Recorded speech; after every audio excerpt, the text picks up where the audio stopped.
Hi guys, Tom Morrison here, and welcome to day 3 of our 7 days of awesome. So we have relaxed the neck, we have worked the shoulders, we have moved our wrists, and now we're going to start to bring things down to the core. So what we're going to do is some lateral movements. So we're going to start to do side bends. So Jenny's going to have her hands down by her sides. She's just going to slide one hand down as much as she can, and then just repeat that on the other side, nice and slowly. She's going to go 10 times left and right, like this. So we'll just pretend she's done 10. After you do your 10, you're then going to rotate your upper body diagonally. So the hips stay where they are, but the upper body goes like this. And she does that exact same movement again as well. You'll find it a little bit harder. But this is really good for loosening up the lower back.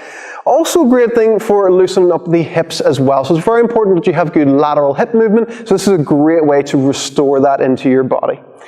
So after we've done our 10 of each direction in that, we're then going to take things a little bit further with an awesome stretch. So Jenny is going to spread the legs a little bit and then puts the hand on the hip and then reaches up and over like that as far as she can. She gets as far as she can first, and then after that she brings the other hand up to meet that, and then she holds that for 10 full seconds. 1 potato, 2 potato, or hippopotamuses are cool too, or Mississippis. So it's up to yourself, whatever way you want to count, and then just bring yourself up nice and slowly and just repeat that on the other side. So give this a go for a couple of times today, and you will really feel all this good stuff loosened up. So it hits the ribs as well and the lats. Great thing to do, and will really help your strength training as well. So that's day 3.